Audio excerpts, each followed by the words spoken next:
ಮಹಾರಾಷ್ಟ್ರ ಉಪಮುಖ್ಯಮಂತ್ರಿ ಅಜಿತ್ ಪವಾರ್ ನಿಧನದ ಹಿನ್ನೆಲೆ ಮಾಜಿ ರಾಜ್ಯಸಭಾ ಸದಸ್ಯ ಪ್ರಭಾಕರ್ ಕೋರೆ ತೀವ್ರ ಸಂತಾಪ ವ್ಯಕ್ತಪಡಿಸಿದ್ದಾರೆ. ಬುಧವಾರ ಚಿಕ್ಕೋಡಿಯಲ್ಲಿ ಸುದ್ದಿಗಾರರೊಂದಿಗೆ ಮಾತನಾಡಿದ ಅವರು, ದೇಶದಲ್ಲಿ ಯುವಕರಲ್ಲಿ ಅಪಾರ ನಾಯಕತ್ವ ಹೊಂದಿದ ಶಕ್ತಿಶಾಲಿ ನಾಯಕ ಅಜಿತ್ ಪವಾರ್ ಎಂದು ಬಣ್ಣಿಸಿದರು. ಚಿಕ್ಕಪ್ಪ ಶರದ್ ಪವಾರ್ಗಿಂತಲೂ ಹೆಚ್ಚು ಜನಪ್ರಿಯತೆ ಗಳಿಸಿದ್ದರು. ಅಜಿತ್ ಪವಾರ್ ಅವರು ಮಹಾರಾಷ್ಟ್ರದ ಮುಖ್ಯಮಂತ್ರಿ ಆಗಬೇಕಿದ್ದ ನಾಯಕ. ಆದರೆ ಅದು ಸಾಧ್ಯವಾಗದೇ ಹೋಗಿದ್ದು ದುರ್ದೈವದ ಸಂಗತಿ ಎಂದು ವಿಷಾದ ವ್ಯಕ್ತಪಡಿಸಿದರು. ಕಳೆದ ತಿಂಗಳು ಮೀರಜ್ನಲ್ಲಿ ಅಜಿತ್ ಪವಾರ್ ಅವರನ್ನು ಭೇಟಿ ಮಾಡಿ ಮಾತುಕತೆ ನಡೆಸಿದ್ದೇನೆ ಎಂದು ಅವರು ತಿಳಿಸಿದರು.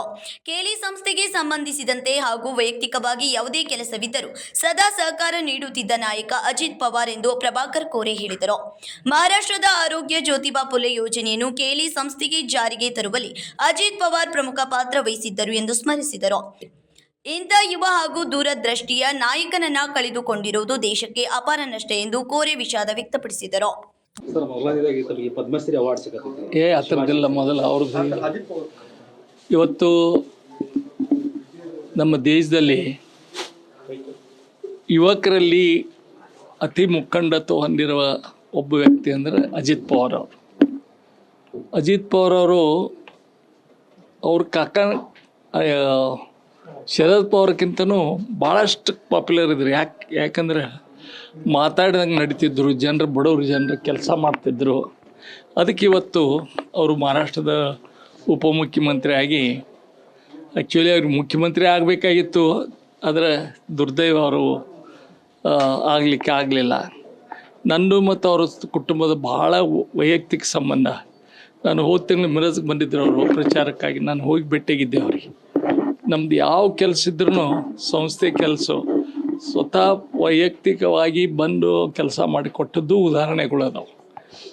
ಉದಾಹರಣೆ ನಮ್ಮ ಮಹಾರಾಷ್ಟ್ರದ scheme health scheme, Jyotiba Phule scheme ಇಡೀ ಕರ್ನಾಟಕದಲ್ಲಿ ಒಂದೇ ಆಸ್ಪತ್ರೆ ನಮ್ಮದು ರೆಕಗ್ನೇಷನ್ ಆಯಿತು.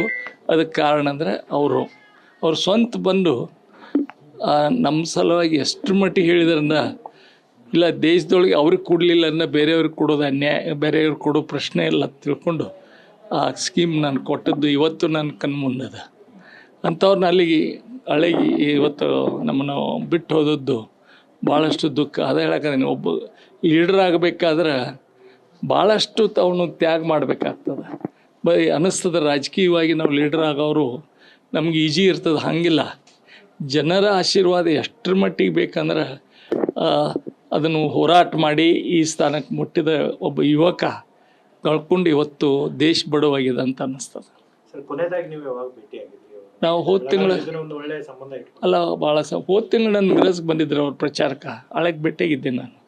ಸುಮಾರು ಪಾಪ ನಾನು ನೋಡಿ ಅವ್ರ ಸ್ಟೇಜ್ ಮೇಗಿನ ತೆಳಗೆ ಇಳ್ಕೋದು ನನ್ನ ಜೊತೆಗೆ ಸುಮಾರು ಒಂದು 10 ನಿಮಿಷ ಮಾತಾಡಿ ಅವರು ಜನರೆಲ್ಲ ನನಗೆ ಆಶ್ಚರ್ಯ ಆಯಿತು. ಅವ್ರನ್ನ ತೆಳಗೆ ಇಳಿದು ನಾನು ಮಾತಾಡ್ಸೋದು ನೋಡಿ ಎಲ್ಲರಿಗೆ ಅಲ್ಲಿ ಮಿರಜ್ದಾಗ ಆಶ್ಚರ್ಯ ಆಯಿತು. ಅಂಥ ವ್ಯಕ್ತಿತ್ವ ಹೊಂದಿದ್ದವನು. ಅದಕ್ಕೆ ಇವತ್ತಿಡೀ ರಾಜಕೀಯವಾಗಿ ಬೇರೆ ಪಕ್ಷದವರು ಇರ್ಬೋದು, ಆದರೆ ಒಬ್ಬ ವ್ಯಕ್ತಿ ದೇಶವನ್ನು ನಡೆಸೋ ತಾಕತ್ತಿರುವ ವ್ಯಕ್ತಿ ಇವತ್ತು ಕಳ್ಕೊಂಡು ದೇಶದೊಳಗೆ ದೊಡ್ಡ ಹಾನಿ ಆಗಿದೆ ಅಂತ ಅನಿಸ್ತದೆ. Bureau report, KMM Kannada news, Belagavi.